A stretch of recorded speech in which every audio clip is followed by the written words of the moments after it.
Commander Vex'thara pressed her six-fingered hand against the cold metal wall of the observation deck, watching the stars blur past in streaks of white light.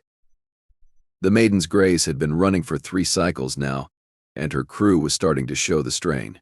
Jerk circles under their secondary eyes, nervous twitching of tentacles, the occasional stress molt from the younger officers. "Commander," came the voice of Navigation Officer Keefe behind her. His voice carried that particular note of barely controlled panic that she'd been hearing more frequently lately. "Long-range sensors are picking up the Dominion fleet again. They're gaining on us." Vex'thara didn't turn around immediately. She'd learned that sometimes a moment of apparent calm could prevent a full crew panic. "How long until they're in firing range, Kev?" 14 hours. Maybe less if they push their engines harder." She finally turned, her 4 eyes focusing on the young officer. Poor Keefe looked like he hadn't slept since they'd fled the Altarian system. His usually pristine blue uniform was wrinkled, and one of his antennae was drooping noticeably. "Well," she said, injecting just enough dry humor into her voice to keep things from getting too grim, "at least we know they're persistent. I'll give them that much credit." The bridge of the Maiden's Grace was a testament to Altarian engineering, all smooth curves and softly glowing panels. Under normal circumstances, it would have been a calming environment.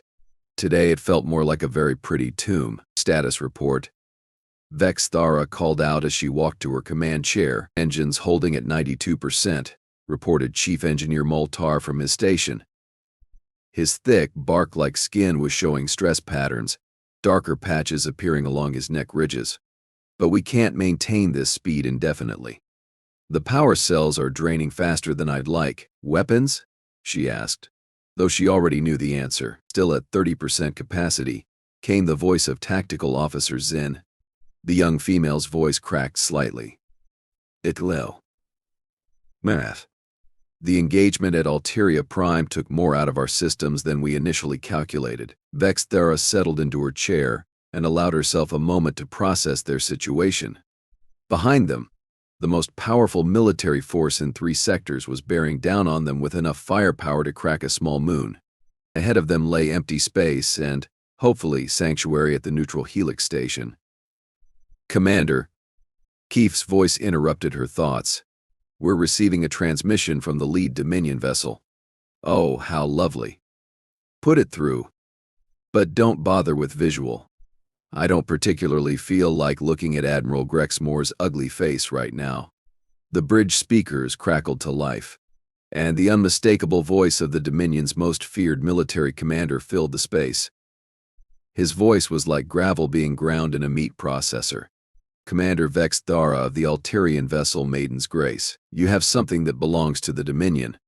Surrender now, and your crew will be treated according to military protocols." Vex'thara leaned back in her chair and activated the response channel. "Admiral Grex'mor, how delightful to hear from you again.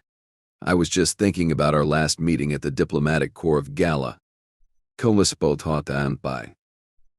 You know, the one where you spilled fermented Grix juice all over Ambassador Kel Nara's ceremonial robes?"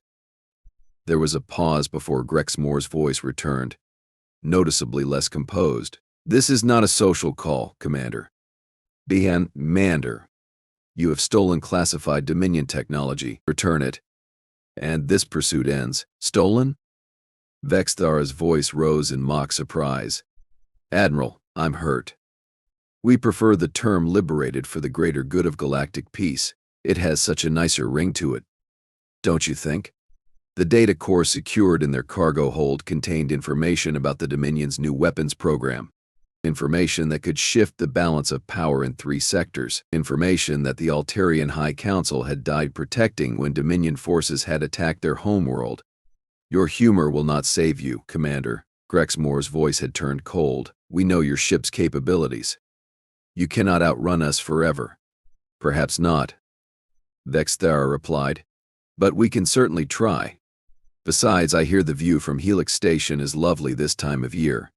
Neutral territory has such a calming effect on diplomatic tensions. Wouldn't you agree?" She cut the transmission before Grex'mor could respond and turned to her crew. "Well, that was invigorating. Kef, How long until we reach Helix Station? 18 hours at current speed, Commander. And how long until our Dominion friends catch up to us? 14 hours. As previously calculated, Vex'thara tapped her fingers against the armrest of her chair. So we need to either go faster, or find a way to slow them down. Multar.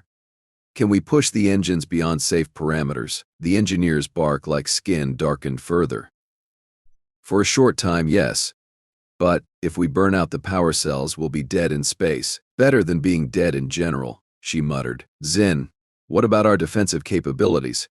Can we deploy sensor scramblers or decoy buoys? We have 3 decoy buoys remaining, Zin reported, her voice steadying as she focused on tactical problems. But our sensor scramblers were damaged in the battle at Alteria Prime. The bridge fell silent for a moment, the only sounds being the gentle hum of the ship's systems and the occasional beep from monitoring stations. Vex'thara found herself thinking about her crew, 23 beings from 4 different species, all of whom had volunteered for what everyone knew was likely a suicide mission. Commander, Communications Officer Ral PH spoke up from his station. The Hegemony Native's translator caller made his words sound slightly mechanical. I'm picking up something unusual on the long-range sensors. Define unusual, Ral PH. Unknown energy signature. Bearing 27 Mark IV. It's big. Vex'thara felt her primary heart skip a beat. Big how? Dominion reinforcements big or space anomaly big? I'm not certain, Commander. The signature is unlike anything in our databases. It appears to be a single vessel, but the energy output is... He paused, checking his readings again, off the scale. Show me.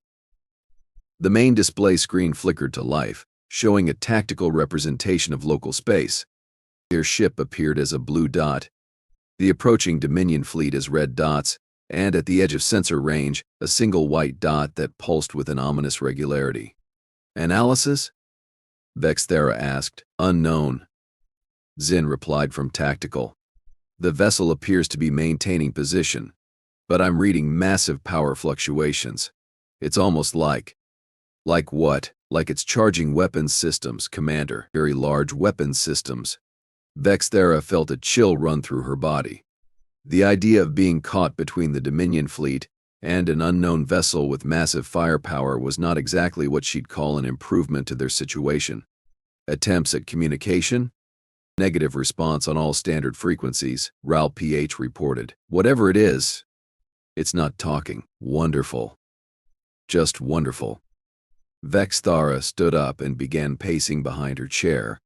So we have an unknown, potentially hostile vessel ahead of us, and a definitely hostile fleet behind us. Anyone else feeling like the universe has a particularly twisted sense of humor today? Before anyone could answer, the proximity alarms began wailing. Kif's voice rose above the noise. Commander, the unknown vessel is moving. It's heading directly toward the Dominion fleet. All eyes turned to the tactical display. The white dot had indeed changed course and was now moving at incredible speed toward the red dots representing their pursuers. Speed of the unknown vessel? Vex'thara asked. Impossible. Zin whispered, then caught herself. I mean, according to our readings, it's traveling at 0.87 light speed. That should be impossible for any vessel that size. How big are we talking? Preliminary scans suggest it's roughly 3 times the length of a Dominion battlecruiser. Vex'thara felt her secondary stomach drop. A vessel that large moving at near light speed meant one of 2 things.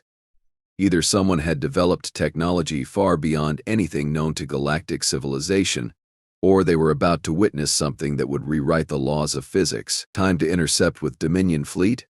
It's at current speeds, approximately 47 minutes, and they haven't seen it yet. Negative, Commander. The unknown vessel appears to be using some form of stealth technology. It's only visible to us because of our current angle and distance. Vex'thara made a decision that surprised even herself. Open a channel to Admiral Grex'mor. Commander? Kef looked confused. Trust me. The channel opened, and Grex'mor's voice filled the bridge again. Have you reconsidered our generous offer, Commander? Actually, Admiral, I'm calling to give you some friendly advice. You might want to check your long-range sensors. There's something rather large and unfriendly heading your way. There was a long pause. This is a pathetic attempt at misdirection, Commander. Check your sensors, Grex'mor. Bearing 27 Mark IV from my position. Unless you enjoy surprises, I'd suggest you take a look. Another pause. Longer this time.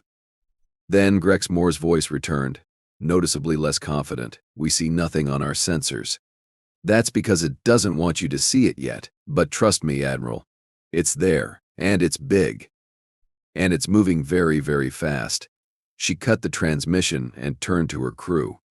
Now we wait and see if our mysterious friend is here to help us, or if we're about to become collateral damage in someone else's war.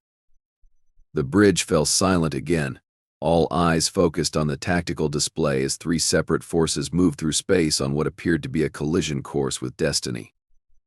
In the distance, stars continued their ancient dance, completely indifferent to the drama unfolding among the tiny specks of metal and flesh that dared to traverse their domain.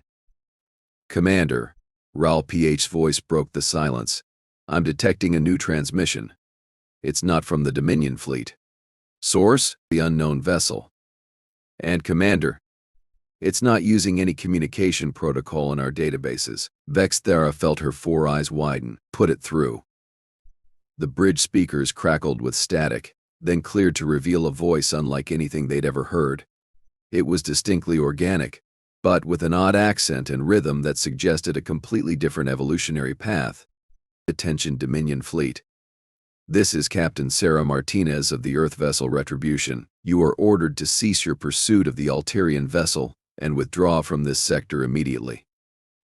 The bridge erupted in confused chatter before Vex'thara called for silence. Earth?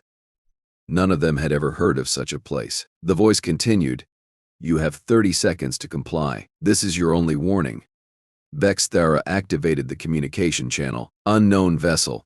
This is Commander Vex'thara of the Alterian ship Maiden's Grace. We appreciate your intervention, but you should know that you're facing a full Dominion battle fleet. Acknowledged, Maiden's Grace.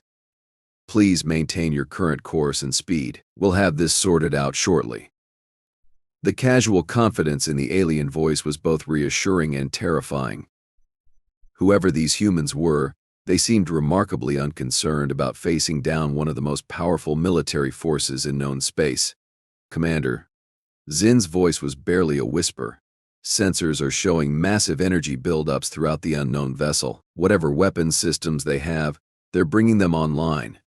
The tactical display showed the white dot now directly between the Maiden's Grace and the Dominion fleet.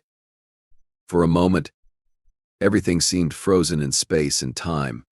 Then Admiral Grex'mor's voice crackled through the speakers, transmitted on open frequency so everyone could hear. Unknown vessel, you are interfering with official Dominion military operations. Withdraw immediately, or face the consequences. The response came immediately, and there was something in the human voice that made Vex'thara's scales stand on end. It wasn't anger. Exactly. It was something far more dangerous, cold, calculated determination. Admiral Grex'mor. My name is Captain Sarah Martinez, representing the Human Colonial Defense Force. I am officially informing you that the vessel you are pursuing is now under our protection. You will withdraw from this sector immediately. Human?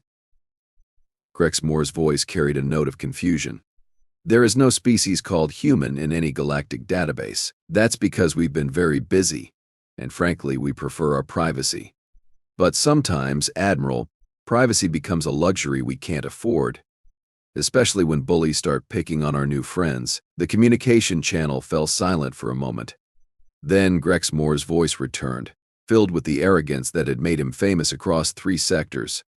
I don't care what backwater world you crawled out of. Alien, you are outnumbered 15-1. Stand down or be destroyed. The human's laughter that followed was perhaps the most chilling sound Vex'thara had ever heard. It wasn't malicious or cruel. It was genuinely amused, as if someone had just told a particularly funny joke. Admiral, Captain Martinez said when her laughter subsided, that might be the most adorable thing anyone has said to me all week. The silence that followed Captain Martinez's laughter stretched across space like a taut wire ready to snap. Vex'thara found herself holding her breath, her 4 eyes fixed on the tactical display where 15 Dominion warships faced off against a single human vessel. Admiral Grex'mor. Martinez's voice cut through the tension with the casual tone of someone ordering lunch. I'm going to give you one more chance to be reasonable. Turn your ships around and go home. Nobody needs to get hurt today. Grex'mor's response came loaded with venom. You ignorant fool. You face the combined might of 3 Dominion battle groups. My flagship alone carries enough firepower to glass a planet. Oh, that's nice, Martinez replied, and Vex'thara could practically hear the smile in her voice. We have a saying on Earth. Admiral, don't bring a knife to a gunfight. What is this Earth you keep mentioning? Grex'mor demanded. Show yourself on visual, coward. Coward? The amusement vanished from Martinez's voice like water in a vacuum. Very well, Admiral. Since you ask so nicely. The main screen flickered, then split to show 2 images. On the left, Admiral Grex'mor's scarred reptilian face glared from the bridge of his flagship. On the right, a face unlike anything in their databases appeared. The human was smaller than most sentient species, with strange features that seemed both predatory and oddly appealing. The short dark hair framed a pale face with 2 forward-facing eyes that seemed to hold depths of calculation behind their brown irises. But it was her expression that made Vex'thara's blood run cold. This creature was not afraid. Not even slightly. Allow me to introduce myself properly, Martinez said, her lips curving into what Vex'thara somehow knew was not a friendly expression. Captain Sarah Martinez, commanding the HCDF Retribution.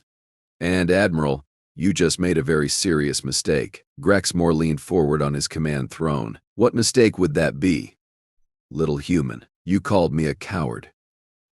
The transmission cut out, and for a moment the only sound on the bridge of the Maiden's Grace was the gentle hum of life support systems.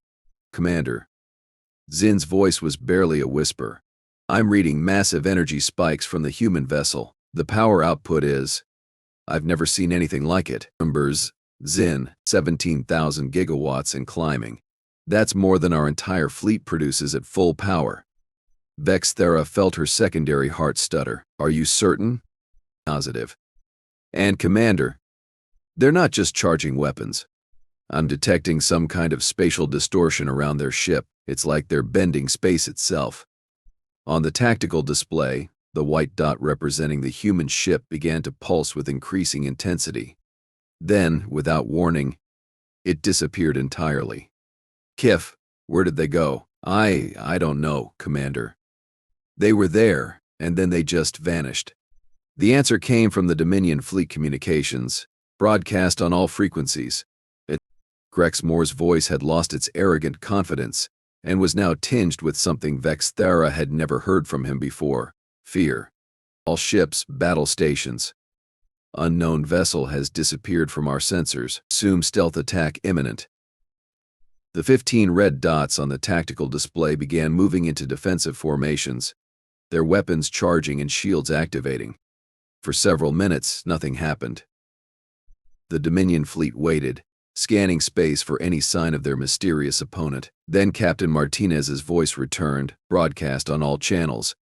But now it seemed to come from everywhere at once. Admiral Grex'mor, let me tell you a little story about my species. We're relatively new to space travel, it's true, only been at it for a few decades, but we've had plenty of practice at warfare. Show yourself. Grex'mor bellowed. Face us like a warrior. Oh, I am facing you, Admiral. I'm just not where you think I am. Suddenly, the Retribution materialized directly above the Dominion flagship, so close that their hulls were almost touching.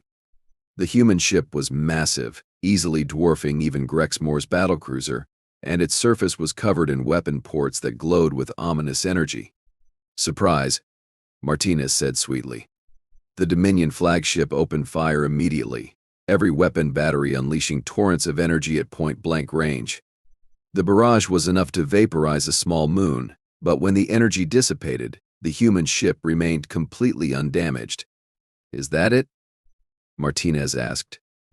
Admiral, I'm disappointed. Our children's toys pack more punch than that. Well, impossible. Grex'mor's voice cracked. No shields can withstand that kind of concentrated firepower. Who said anything about shields? Before anyone could process that statement, the Retribution moved. But it didn't move like a ship. It flickered, appearing simultaneously in 3 different positions around the Dominion fleet. Each image was solid, real, and bristling with weapons. Multiple contacts. Came panicked voices from the Dominion fleet. How are there 3 of them? Because Martinez's voice now came from all 3 ships at once. When you've been fighting wars for as long as we have, you learn to think outside the box. Gentlemen, allow me to demonstrate some human ingenuity. The 3 human ships opened fire simultaneously. But instead of the energy weapons or projectile systems used by every known species, they unleashed something entirely different. Streams of what looked like liquid fire poured from their weapons. But Vex'thara's sensors told an impossible story. Commander, Moltar's voice was filled with scientific wonder and terror. Those aren't energy weapons. They're firing controlled fusion reactions. They're literally throwing pieces of stars at the enemy. The first Dominion cruiser to be hit simply ceased to exist. One moment it was there. The next it was expanding plasma and scattered atoms. The second ship lasted slightly longer, its advanced armor holding for almost 3 seconds before succumbing to temperatures that shouldn't exist outside a stellar core. Retreat. Grex'mor's voice had risen to a scream. All ships. Emergency jump. Now.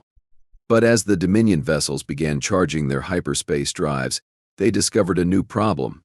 Space around them had become thick, resistant to their attempts to open jump portals. Going somewhere, Admiral? Martinez's voice carried mock concern. I'm afraid I can't let you leave just yet. You see, I haven't finished my story. What do you want? Grex'mor pleaded, his earlier arrogance completely gone. I want you to understand something very important about humans, Admiral. We don't like bullies. And we really don't like bullies who pick on our friends. 2 more Dominion ships vanished under the controlled stellar fire of the human vessels. The remaining ships huddled together, their shields up and weapons trained on targets they couldn't effectively engage. Please. Grex'mor's voice was barely audible. We surrender. We'll withdraw. Just stop. Oh, now you want to negotiate? Martinez's voice carried a note of cruel amusement. That's interesting, Admiral. Where was this reasonableness when you were chasing my friends across half the sector, on the bridge of the Maiden's Grace? Vex'thara and her crew watched in stunned silence as the most feared military commander in 3 sectors begged for mercy from a species nobody had heard of an hour ago. I'm going to make you an offer, Admiral, Martinez continued. The same offer I made 10 minutes ago. Turn your ships around and go home. But this time I'm adding a condition. Anything. Grex'mor whispered. You're going to send a message to your superiors. You're going to tell them that the Altarian refugees are under human protection now. Any attempt to harm them, or any of the other displaced peoples we've been hearing about, will be met with immediate and overwhelming response. Yes, of course. But please, let my remaining ships go. I'm not done yet. Martinez's voice hardened. You're also going to spread the word that humans are officially taking an interest in galactic affairs. We've been watching from the sidelines for too long. And frankly, we don't like what we see. I understand. Do you? Because I want to be very clear about something, Admiral. This was us being nice. This was us showing restraint. We could have ended this entire engagement in under 30 seconds.